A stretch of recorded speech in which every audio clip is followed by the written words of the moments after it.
ഇന്നിപ്പോൾ എനിക്ക് തന്നെ ഒരു ആകാംക്ഷ നിറഞ്ഞ ബ്രേക്ക്ഫാസ്റ്റ് ഉണ്ടാക്കാൻ കേട്ടോ ഞാൻ അറിയിക്കണേ റെഡി ആവുമോ എന്തോ എന്നൊന്നും അറിയില്ല. ഒരു പരീക്ഷണം മാത്രമാണ് കേട്ടോ. അപ്പോൾ ആദ്യം ഞാൻ ഉണ്ടാക്കി നോക്കിയിട്ട് അതിൻ്റെ റിവ്യൂ പറയാനാട്ടോ വിചാരിച്ചത്. വേറൊന്നുമല്ല, പുട്ടുപൊടി കൊണ്ടുള്ളൊരു ഇഡ്ഡലി കേട്ടോ. അത് ഞാൻ കണ്ടപ്പോൾ ഇന്നലെ തന്നെ എൻ്റെ ആളോട് ഞാൻ ഒരു പാക്കറ്റ് പുട്ടുപൊടി കൊണ്ടിച്ചു കേട്ടോ. അതായത് ഞാൻ അജ്മിയുടെ പുട്ടുപൊടിയാണ് എപ്പോഴും വാങ്ങാറ് കേട്ടോ. അപ്പോൾ അതന്നെയാണ് കൊണ്ടിച്ചു കേട്ടോ. സംഭവം നല്ല സോഫ്റ്റും ഈസി ആയതുകൊണ്ട് ഇതിൻ്റെ റെസിപ്പിയാണ് പറഞ്ഞുതരാൻ വിചാരിച്ചു. ആദ്യം ഞാനൊന്ന് ഉണ്ടാക്കി നോക്കിയിട്ട് റെസിപ്പി കാണിച്ചു തരാം കേട്ടോ. അപ്പോൾ ഇതാ ഒരു പാക്കറ്റ് പുട്ടുപൊടി എടുത്തുകൊണ്ടോ അതിൻ്റെ ഒരു അടിഭാഗം ഞാൻ കുറച്ച് അവിടെ തന്നെ വെച്ചിരുന്നു കേട്ടോ. പിന്നെ ഒരു പാത്രത്തിൽ ഉഴുന്ന് കുതിർത്ത് വെച്ചിരുന്നു കേട്ടോ. മറ്റേതിൻ്റെ അതുപോലത്തെ റെസിപ്പി തന്നെ, ചോറ് കുറച്ചിട്ടാൽ മതി കേട്ടോ.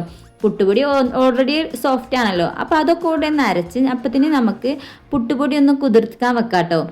കുറച്ചധികം വെള്ളം പറഞ്ഞ് പുട്ടുപൊടി ഒന്ന് കുതിർത്തി വെക്കാട്ടോ. ഒന്ന് ഇളക്കി മറിച്ച് നല്ല ഇതാക്കിയിട്ട് നമുക്ക് ഈ മിക്സിയിൽ അരച്ച മാവ് അത് കൊഴിച്ച് വെച്ച് കൂട്ടി വെച്ചാൽ മതി കേട്ടോ.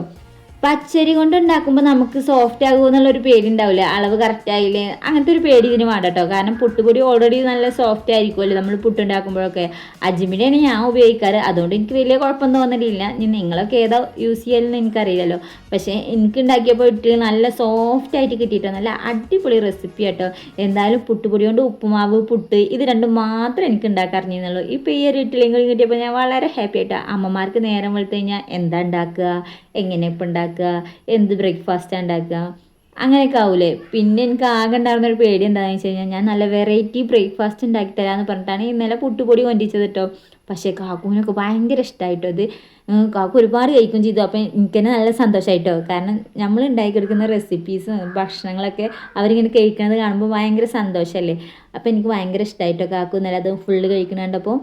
പിന്നെ ഇത് എൻ്റെ മാത്രം റെസിപ്പി ഒന്നല്ല കേട്ടോ. ഇൻസ്റ്റാഗ്രാമിൽ നിന്ന് സ്ക്രോൾ ചെയ്ത് കിട്ടുമ്പോൾ എനിക്കൊരു റെസിപ്പി കിട്ടിയതാ കേട്ടോ. അങ്ങനെ ഞാനും ഒന്ന് ട്രൈ ചെയ്ത് നോക്കി. ഈ സിമ്പിളാണ് പിന്നെ സോഫ്റ്റ് ആണെന്ന് പറഞ്ഞപ്പോൾ ഒന്ന് ട്രൈ ചെയ്ത് നോക്കിട്ടോ. അധികം എൻ്റെ ഇഡ്ഡലി ഉണ്ടാക്കിയാൽ നേരാവരില്ല. അതുകൊണ്ടാണ് ഞാൻ ഇതൊന്ന് ട്രൈ ചെയ്ത് നോക്കാൻ തീരുമാനിച്ചത് കേട്ടോ.